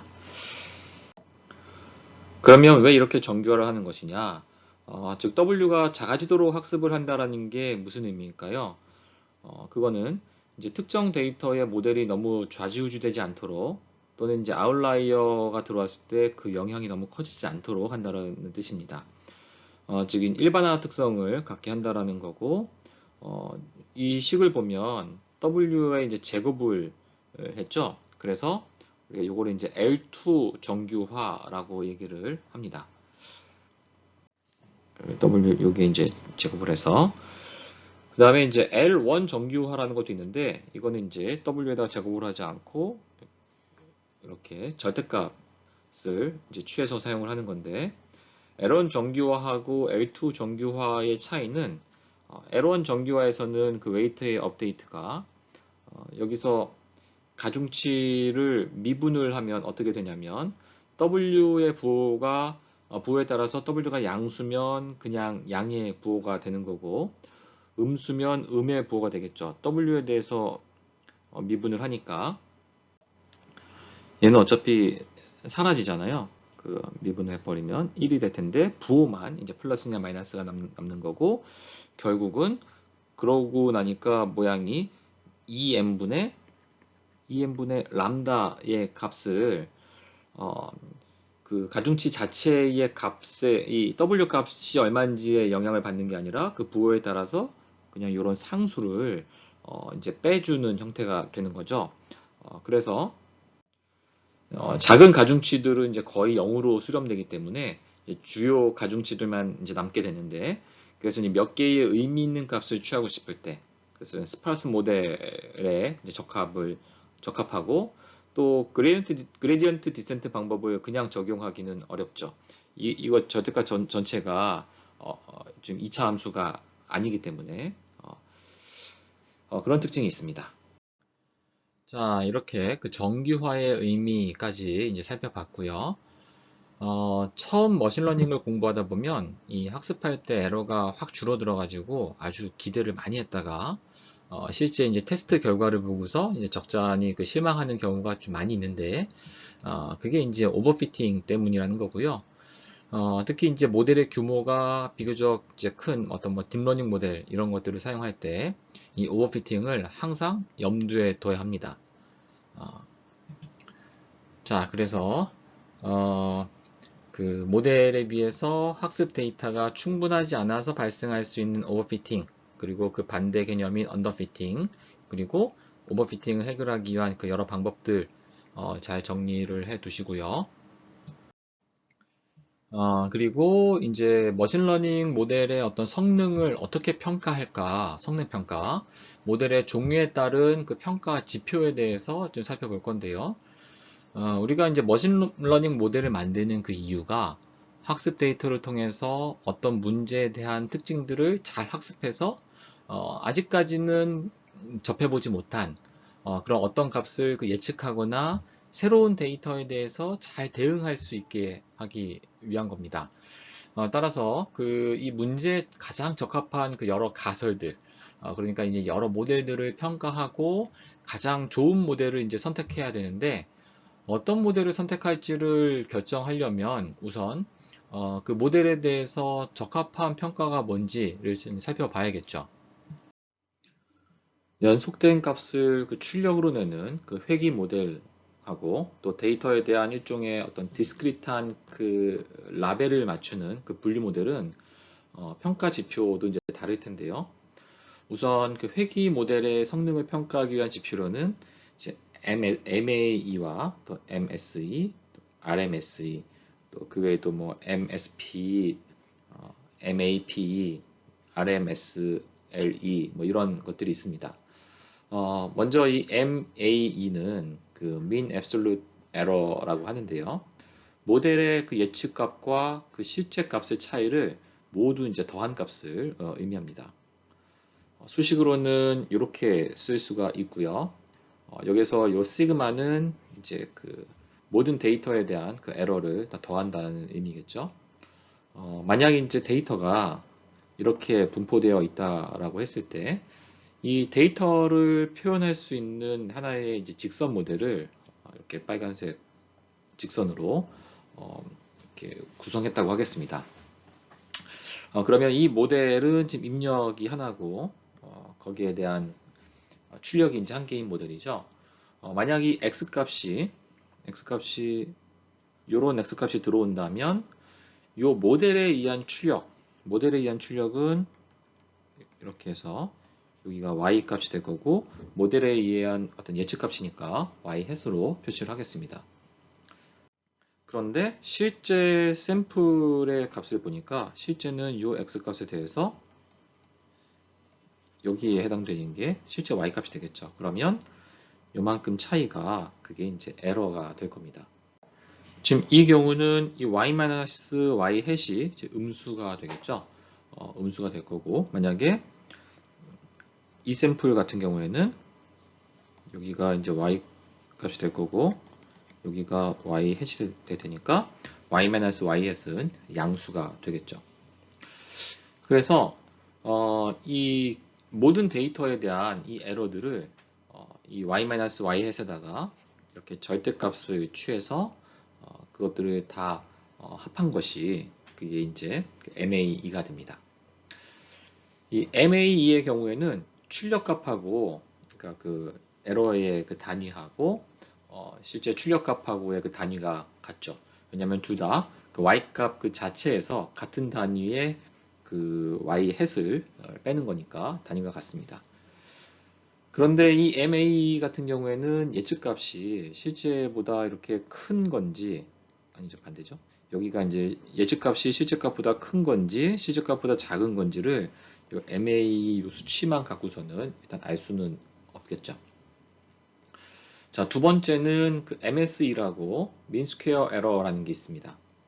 MSE는 MAE하고 마찬가지로 이제 요 차이가 이제 에러긴 한데요. 그 에러 값을 산출을 할 때는 이 에러를 이제 제곱해서 이렇게 더해 주는 형태가 되죠. MAE에서 이 절대값을 취하거나 또는 MSE에서 이 제곱을 하는 이유는 모든 샘플들의 이제 에러를 더하는 과정에서 실제로는 이렇게 에러가 플러스인 경우도 있고 이제 마이너스인 경우도 있는데 이것들을 다 더하면 에러가 실제 있음에도 불구하고 각각의 플러스 에러, 마이너스 에러가 상쇄돼 가지고 마치 에러가 없는 것처럼 보일 수 있기 때문에 그것을 방지하기 위해서 제곱을 하거나 절대값을 취하는 건데요. 이렇게 MSE처럼 제곱을 하면 장점은 에러를 최소화하는 모델을 찾을 때 이게 이제 2차식이잖아요. 미분이 가능하다라는 점, 뭐 이런 장점이 있습니다.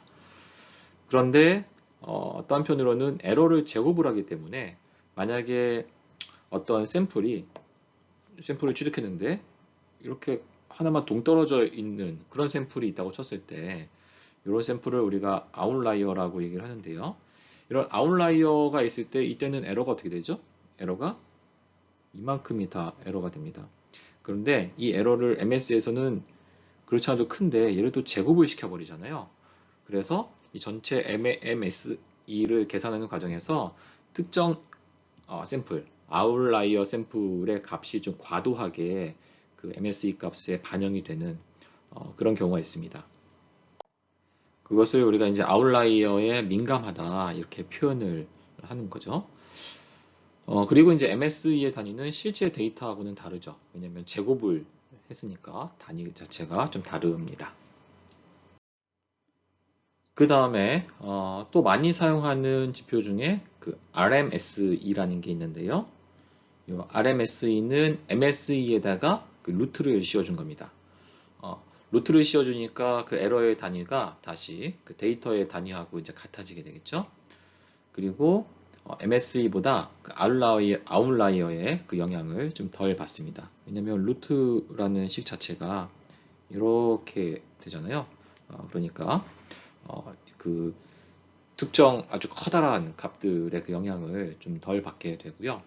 그 외에도 이제 MA를 퍼센트로 변환한 MAPE나 또는 MSE를 퍼센트로 변환한 MSPE, 그 다음에 RMSE에다가 이제 로그를 사용을 한 그런 RMSLE 뭐 이런 것들이 그 회귀 모델의 성능 평가를 위한 그 지표로 사용이 됩니다. 자, 분류 모델의 성능 평가는 우선 간단하게 이렇게 심플 카운팅이라는 게 있습니다. 심플 카운팅은 독립적인 어떤 테스트에서 데이터 샘플을 여러 개를 모두 다 평가한 다음에 제대로 분류된 그 샘플의 그 개수를 단순하게 이제 카운팅을 하는 겁니다. 그럼 이제 분류율은 총 테스트한 샘플 수, 이걸 이제 NT라고 하고요. 그 다음에 그 NT 안에서 제대로 맞게 분류한 그 샘플 수, 그거를 이제 NTC라고 하면 이 비율이 이제 그 분류율이 될 거고요.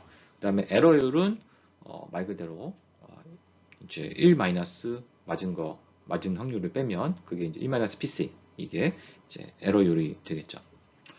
이 심플 카운팅은 되게 직관적이고 간단하기 때문에 일반적인 그 인식률 문제라든가 또는 분류율을 계산할 때 되게 자주 사용이 되는 그런 지표입니다.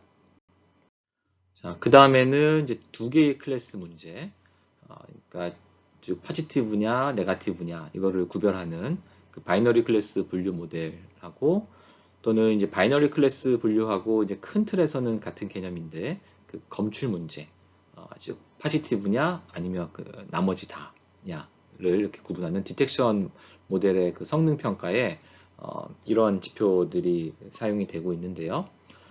재현율이라고 하는 그 리콜이라는 거하고 또 정밀도라고 하는 그 프리시전, 그리고 특이도라고 하는 specificity, 그리고 정확도라고 하는 accuracy, 그리고 뭐 F1 스코어 뭐 이런 것들이 있습니다. 이 지표들은 매우 자주 사용되는 지표고요. 특히 이제 백신이나 어떤 뭐 신약을 개발했을 때 그 약의 효과를 평가할 때도 되게 자주 등장하는 개념이죠. 이 지표들을 일단 설명하기 위해서는 몇 가지 그 용어를 정의해야 하는데요. 먼저 그 트루 파지티브라고 하는 TP는 실제 파지티브인 샘플을 이 모델이 파지티브로 예측한 거. 그러니까 정답이죠. 파지티브를 예측했으니까 그런 케이스를 말하는 거고요. 여기 이제 단어들 중에서 뒤쪽에 있는 게 그 예측 값이고요. 그 이 앞에 있는 게 정답이냐 또는 오답이냐. 정답이면 true, 그다음에 오답이면 false 이렇게 이름을 붙인 건데요. 그러면 이제 false negative다 그러면 음성으로 예측을 했는데 그게 틀렸다라는 거죠. 그러면 실제 이 샘플은 어떤 샘플이었던 거냐면 실제는 파지티브였던 겁니다. 실제 파지티브였는데 틀려가지고 네거티브로 답을 얘기를 했다. 그래서 이제 각 샘플들을 다 예측하고 나면 이 네 가지 케이스 중에 이제 하나에 해당이 될 겁니다. 그럼 이것들을 가지고서 이제 요 그림을 한번 볼 텐데요. 자, 이렇게 포지티브 샘플하고 네거티브 샘플들이 그 이런 식으로 만약에 분포해 있다고 했을 때 이때 만약에 어떤 클래시파이어를 학습을 해서 얻어낸 이 경계선이 이렇게 돼 있다고 하면 그래서 어떤 값이 뭐 0.5보다 크면 이 클래시파이어의 그 값이 0.5보다 크면 파지티브로 예측하고 0.5보다 이제 작으면 네거티브로 분류를 하는 그런 모델을 만들었다고 하면 이 모델은 이 샘플들을 분류하는데 거의 뭐 퍼펙트하죠. 그죠? 이 경계선에 의해서 두 개의 파지티브와 네거티브가 아주 확실하게 구분이 되니까요. 그런데 이렇게 되면 참 좋겠지만 이제 학습을 하고 났더니 경계선을 이렇게 찾았다라고 해보겠습니다. 그래서 요 경계선보다 이제 아래쪽에 있으면 포지티브로 예측을 하게 되고 경계선보다 위쪽에 있으면 네거티브로 예측을 하는 그런 분류 모델이 있다고 하면 그러면 일단 요 부분에 해당되는 샘플들은 어떻게 된 걸까요? 요거는 실제 포지티브인데 분류기에 의해서도 이 분류 경계선보다 아래쪽에 있으니까 포지티브로 예측을 하겠죠. 그러면 정답이죠. 정답. 포지티브로 예측을 했으니까 여기 있는 모든 샘플들은 다 TP가 됩니다. 그리고 요 위쪽에 있는 거, 요게 해당되는 거는 실제는 포지티브인데 지금 요 분류기에 의해서는 네거티브로 분류를 했죠. 그러니까 요 위에 있는 거는 네거티브로 예측을 했으니까 네거티브인데 그 네거티브 예측이 틀렸다. 그래서 false 네거티브가 됩니다. 그리고 이 부분은 어떻게 될까요? 이 부분은 네거티브로 분류를 했죠. 분류는 실제로 네거티브죠. 그러니까 네거티브로 분류를 했는데 그게 맞았으니까 true 네거티브가 될 거고 이 부분은 포지티브로 지금 분류를 했는데 실제는 지금 그 네거티브인 거니까 얘는 false positive가 됩니다. 자, 이거를 이제 표로 표현을 하게 되면 이렇게 표현할 수 있는데요. 그러니까 이제 실제 정답이 positive인데 그거를 분류도 positive로 한 거고 true positive가 TP가 되겠죠. 그 다음에 실제는 positive인데 얘를 negative로 한 거, 그거는 잘못한 거니까 false negative가 되겠죠. 이거는 FP, TN 이렇게 표로 그릴 수가 있고요. 이런 표를 우리가 이제 confusion matrix라고 얘기를 합니다. 자, 그러면 요 네 가지 TP, FP, TN, FN 요 네 가지 갖고서 그 각각의 지표들을 이제 한번 정의를 해보면 리콜은 그러니까 재현율이라고 했는데 이게 이제 한국말로는 민감도라고 얘기하기도 하고요. 이제 sensitivity라고도 합니다. 이건 어떻게 되냐면 원래 진짜는 다 양성인 것들 중에서 양성 중에서 실제 이 분류기가 진짜 양성이라고 분류한 그 비율. 만약에 우리가 그 코로나 그 진단 키트를 개발을 했다라고 했을 때 예를 들어서 1000명을 검사를 해봤어요. 이거의 성능을 이 진단 키트의 성능을 평가하기 위해서 이 1000명 중에서 우리가 이제 코로나에 걸린 그 양성인분을 이제 포지티브로 정의하고 정상인 사람을 이제 네거티브로 정의를 하면 이 중에서 실제 검사받은 사람 중에서 실제로 그 코로나 환자인 분이 이제 20명이고 정상인 분이 이제 980명이 있었다. 근데 이 진단 키트로 실제로 검사해 봤더니 정상인 사람을 정상이라고 진단을 내린 거. 그건 뭐가 되냐면 트루 네거티브가 되겠죠. 한 970명은 제대로 했는데 정상인 사람을 코로나가 걸렸다고 이렇게 진단을 내린 게 만약에 10명이 있었다고 해보겠습니다. 그리고 환자는 총 20명이었는데 이 중에서 실제 양성이라고 진단 결과를 내린 그게 이제 18명이고 만약에 2명은 코로나에 걸렸는데도 정상이라고 만약에 진단을 내렸다.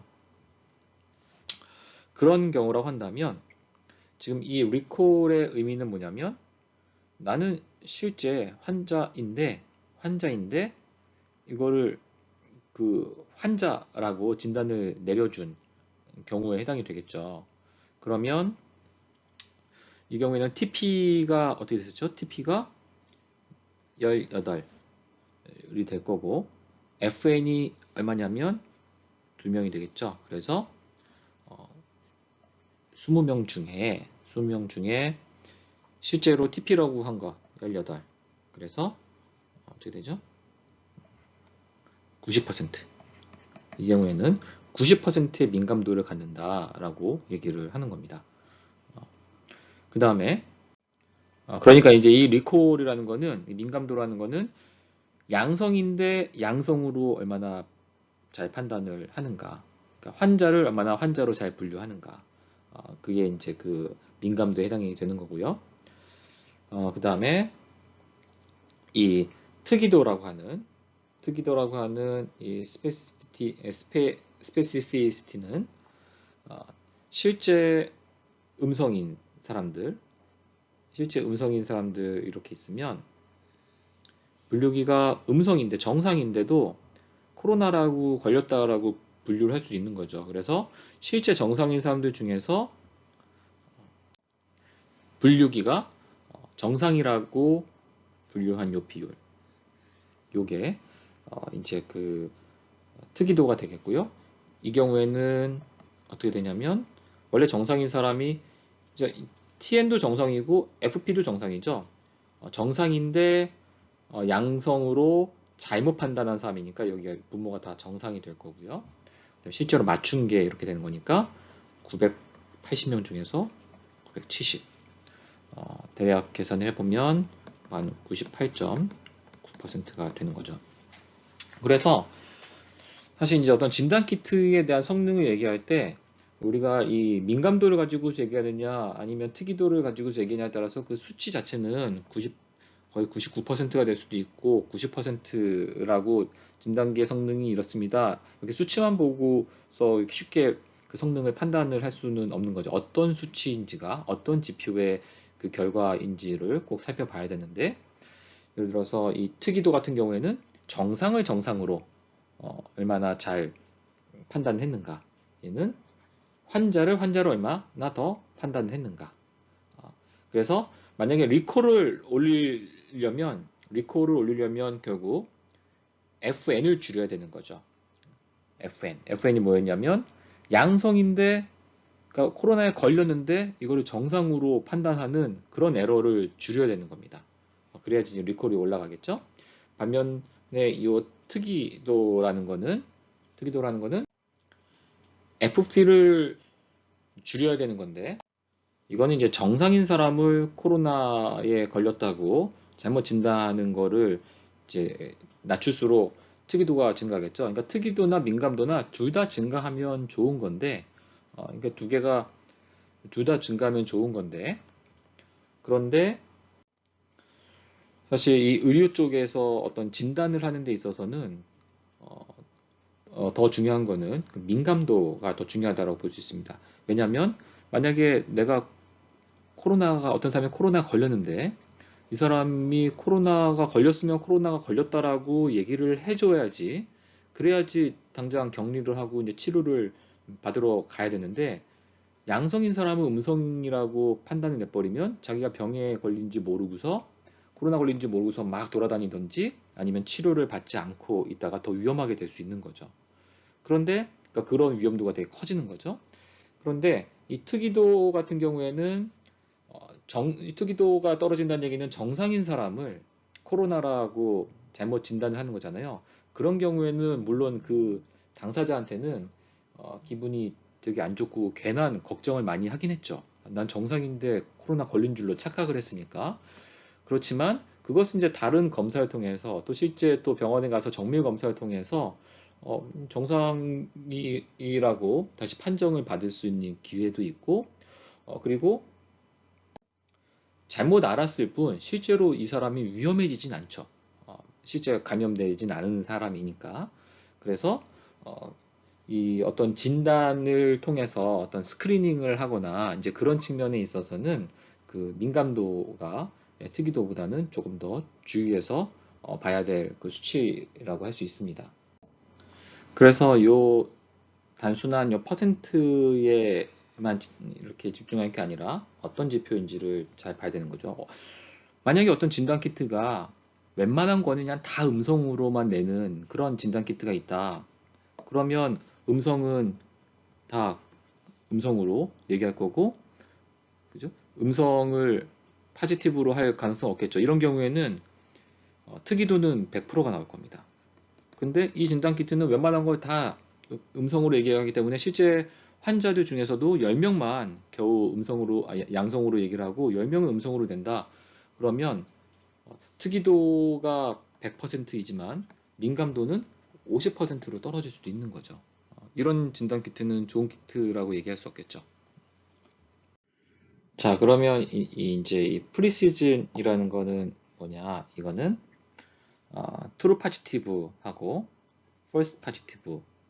그러니까 분류기가 일단은 다 파지티브라고 분류한 것 중에서 실제로 파지티브인 게 얼마만큼 있는가. 이런 경우에는 이제 이것을 우리가 이제 그 정밀도, 프리시즌이라고 얘기하는데요. 좀 전에 어떤 질병에 대한 진단인 경우에는 리콜이 중요하다고 그랬잖아요. 그런데 뭐 예를 들어서 만약에 뭐 스팸 메일을 분류하는 모델이 있다. 그 경우에는 정상인 일반적인 일반 메일, 스팸이 아닌 메일, 그걸 우리가 네거티브라고 하고 일반 메일을 네거티브라고 하고 스팸을 우리가 파지티브라고 하면 그런 경우에는 일반 메일을 스팸함에다가 스팸으로 분류해가지고 스팸함으로 집어넣으면 우리가 중요한 메일을 놓칠 수 있잖아요. 그런 경우에는 이런 false positive가 낮은 게 되게 중요하게 되겠죠. 어, 그런 경우에는 이제 이 프리시즌이 리콜보다 조금 더 중요하게 생각될 수도 있겠죠. 그리고 이제 accuracy 같은 경우에는 파지티브든 네가티브든 파지티브는 파지티브로, 네가티브는 네가티브로 잘 얼마나 각각을 제대로 했는가. 일종의 우리가 이제 심플 카운팅이랑 비슷한데요. 그러니까 전체 다 평가한 것들 중에서 네가티브를 네가티브로, 파지티브를 파지티브로, 그러니까 맞춘 그 비율, 그러니까 심플 카운팅이랑 사실 뭐 같은 거죠. 그게 이제 accuracy라고 얘기를 합니다. 이 F1 스코어는 여기 프리시즌하고 리콜 값이 있으면 프리시즌하고 리콜이 이제 조합 평균으로 지금 정의를 하고 있는데요. 그러니까 리콜 같은 경우에는 지금 FN하고 관련이 있고 프리시즌은 FP하고 관련이 있잖아요. 둘 다 이제 뭐 낮을수록 좋겠죠. 그런데 조금 전에 봤던 것처럼 이 FN하고 FP는 어떤 진단 키트 같은 경우는 FP는 상당히 낮을 수 있는데 FN은 높을 수도 있죠. 그래서 이 두 개가 같이 조화롭게 두 개를 같이 동시에 고려하면서 그 성능을 평가할 때 우리가 이제 F1 스코어라는 거를 쓰는 거고요. 이 조합 평균은 뭐 예를 들면 만약에 이렇게 원이 있을 때 여기가 이제 중심, 반원이 있을 때 중심이라고 했을 때 이게 A가 있고 B가 있으면 조합 평균은 어떻게 계산을 하냐면 여기에서 이렇게 직선을 긋고 그리고 여기 이제 수직이 되겠죠? 그리고 이렇게 있을 때 선을 그어서 수직을 그으면 이 길이가 A와 B의 조합 평균에 해당이 되죠. 그러면 이 길이가 커지려면 A하고 B하고 한쪽으로 이쪽으로 만약에 A가 점점 더 커져가지고 이렇게 A 대 B로 나뉘는 것보다는 이 길이가 가장 커지려면 A하고 B하고 똑같아지면 그러면 이 길이가 점점 늘어나서 결국에는 가장 최대 이 반지름 길이만큼 커지는 거잖아요. 다시 말하면 이 조합 평균은 A하고 B하고 한쪽으로 치우치지 않고 둘 다 균형을 잡을 때, 조화를 이룰 때 이 값이 이제 가장 제일 커지게 되겠죠. 그런 의미에서 F1 스코어를 통해서 두 수치를 동시에 고려를 할 수 있는 그런 장점이 있습니다. 이런 지표들 가지고서 이제 그 성능을 또 평가할 수 있는 수단 중에 하나가 ROC 커브라는 거 하고 그 AUC 커브라는 게 있는데요. ROC 커브는 이제 이 X축에 해당되는 게 그 false positive rate인데요. 이거는 이제 그 1-TNR, 그래서 요 특이도에 해당이 되고요. 여기가 이제 그 1-TNR이 될 거고, 그 다음에 요 위쪽 Y축은 이제 리콜이 됩니다. 리콜이 될 텐데요.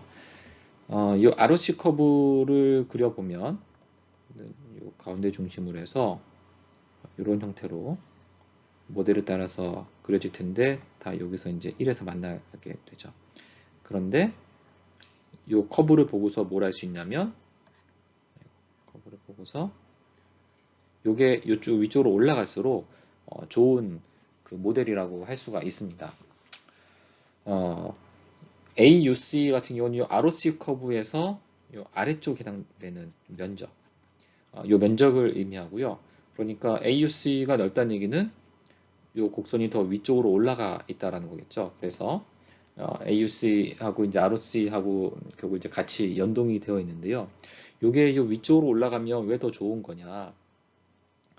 만약에 요 1-TNR 요게 작은 값이라고 했을 때 이게 작으려면 요 TNR이 커져야겠죠. 가장 작으려면 얘가 거의 이제 1에 가까워지면 이게 이제 점점 작은 값이 될 건데 TNR 값이 만약에 이게 1이 된다는 얘기는 FP가 0이 된다라는 의미가 됩니다. 그죠? 그러면 만약에 여기에서 지금 이렇게 클래시파이어가 되어 있는데 이걸 점점 낮춰서 FP를 0으로 만든다. 그러면 극단적으로는 이렇게 만약에 만들었다. 그러면 어떻게 되죠? FP가 없어지게 되죠. FP가 없어지게 되지만 이 경우에는 FN이 너무 커지게 되죠. 너무 커지게 됩니다. 반면에 리콜이 커지려면 FN을 줄이면 되는데 FN을 줄이려면 만약에 경계선을 이렇게 올린다 그러면 FN은 사라지게 되겠지만 이 경우에는 FP가 또 너무 커지게 되겠죠. 그래서 사실 가장 이상적인 클래시파이어는 이거였었잖아요. 이거 하려면 FN도 줄이고 FN 이렇게 되면 FN은 사라지게 되죠. FP도 사라지게 되죠. 요게 이쪽으로 이렇게 회전을 하게 되면 그렇게 될 텐데요. 그 얘기는 뭐냐면 그 얘기는 작으면서 얘가 작을 때 다시 말하면 요게 1로 갈 때 FP가 0이면서 동시에 리콜이 크면 그러면 이상적인 어떤 클래시파이어 형태로 지금 갖고 있는 거죠. 그래서 요 곡선을 보고서 이 클래시파이어의 그 성능을 그러니까 두 개를 동시에 보는 거예요. FN하고 FP가 동시에 좋은 성능으로 가고 있다. 그것들을 확인할 수 있는 게 그 ROC 커브라고 얘기할 수 있습니다. 이거를 이제 그 멀티 클래스 분류 모델에다가 적용을 하면 이거는 이제 one versus rest 문제로 볼 수 있는데요. 그러니까 컨퓨전 매트릭스를 이렇게 그려보면 얘는 이제 A 클래스를 기준으로 보고 얘는 B 클래스를 기준으로 보고 C 클래스를 기준으로 각각 A를 제대로 분류했는지 못했는지를 기준으로 컨퓨전 매트릭스를 한번 그려보고 B를 제대로 했는지를 기준으로 해서 포지티브와 네거티브를 구분을 해서 해보고 C를 기준으로 해서 각각을 해보는 겁니다. 그래서 실제 분류 결과는 A인데 A를 A로 제대로 분류를 한 게 있을 거고 A를 B로 한 게 있을 거고 A를 C로 분류한 케이스가 있겠죠. A를 기준으로 보면 A를 A로 제대로 한 거는 이제 트루 포지티브가 될 거고요. A를 B나 C로 한 거는 A를 기준으로 하면 false negative라고 얘기를 할 수가 있겠죠. 그 다음에 A가 아닌데 그러니까 A를 기준으로 보면 얘네들은 다 네거티브인데 A라고 분류를 한 거죠. 그런 경우에는 false positive가 될 거고 얘도 false positive가 될 겁니다. 그 다음에 A가 아닌 거를 그러니까 B를 B로 한 거나 B를 C로 한 거나 C를 B로 한 거나 C를 C로 한 거나 전부 다 A가 아니라는 측면에서는 다 네거티브인데 네거티브로 제대로 한 거니까 true, 네거티브 이렇게 네 개로 구분할 수 있을 거고요. B를 기준으로 하면 B를 B로 한 거, 그게 이제 true positive가 될 거고, B인데 B인데 C로 한 거, 그거는 이제 네거티브로 분류한 거죠. 근데 그게 잘못된 거죠. 그러니까 얘도 false 네거티브, 얘도 false 네거티브. 그 다음에 얘는 true 네거티브, true 네거티브, true 네거티브, true 네거티브가 되겠죠. 왜냐면 실제 B가 아니었으니까 네거티브인데 걔를 A로 네거티브로 제대로 한 거니까 true 네거티브가 되는 거죠. C를 기준으로 해도 또 C를 C로 한 것만 TP, 나머지는 여기에 해당되는 거는 이제 FP, FN, TN 이렇게 이 네 가지 TP, FP, TN, FN을 각 클래스를 기준으로 하면 멀티 클래스인 경우에도 각각 다 계산을 할 수가 있을 거고, 여기는 이제 A에 대한 뭐 프리시즌하고 A에 대한 리콜을 계산할 수 있겠죠. 여기도 A에 대한 프리시즌, B에 대한 프리시즌과 B에 대한 리콜을 계산할 수 있을 거고요. 여기에 대해서는 C에 대한 프리시즌과 그 다음에 C에 대한 뭐 리콜이 계산이 될 겁니다. 그러면 이 전체 멀티클래스 분류 모델에 대한 전체에 대한 그 프리시즌은 우리가 민 프리시즌이라 그래서 요 A에 대한 거하고 B에 대한 거하고 C에 대한 거 그냥 평균을 내든지 또는 이제 리콜도 A에 대한 리콜과 B에 대한 리콜과 C에 대한 리콜을 이제 평균을 내서 이 멀티클래스 분류 모델에 대한 지표를 구할 수 있고, 이것들을 다 구할 수 있으면 여기에 대한 아로스 커브도 구할 수 있겠죠. 프리시즌하고 리콜, 그러니까 평균 리콜하고 평균 프리시즌이 나오니까 그것을 갖고서 이제 아로스 커브도 그릴 수가 있겠죠. 자, 이렇게 그 머신러닝 모델의 종류에 따라서 그러니까 그 회귀 모델하고 분류 모델에 따라서 그 모델의 성능을 이제 평가할 수 있는 그 여러 가지 이제 지표들을 이제 우리가 살펴봤는데요. 각각의 이 지표들이 어떤 지표 하나가 가장 중요하다 이렇게 말할 수는 없고, 그 모델의 목적에 따라서 또 이제 그 성질에 따라서 그 데이터의 특성에 따라서 이제 가장 적합한 지표가 어떤 건지 이거를 선택해서 평가를 해야 됩니다. 그래서 단순하게 어떤 수치값만으로 이렇게 예단하기보다는 그 지표의 의미가 뭔지를 살펴보면서 이제 봐야 되는 거고요. 뭐 앞서 이제 진단을 위한 그 스크리닝 문제라든가 또는 이제 스팸 메일을 걸러내는 문제 뭐 이런 거에 따라서 문제의 종류에 따라서 어떤 그 지표를 이제 보다 주목해야 하는가, 이게 이제 달라진다라는 거고요. 또 이제 리콜, 또 프리시즌, 또 스페시피시티, 이런 것들이 이제 그 정의가 어렵다라기보다는 이제 처음에는 이게 익숙하지 않아서 좀 헷갈릴 수 있습니다. 그래서 이 지표들을 이제 보면서 뭐 이런 경우에는 이게 어려운 거는 아니고 익숙함의 문제이기 때문에 그 수식이 어떻게 정의되어 있는지에 이제 좀 주목을 해서 이걸 이제 반복적으로 보는 게 이제 도움이 됩니다. 자, 이렇게 인공지능과 딥러닝, 그 머신러닝의 그 개념까지 일단 보충 그 강의를 마치도록 하겠습니다.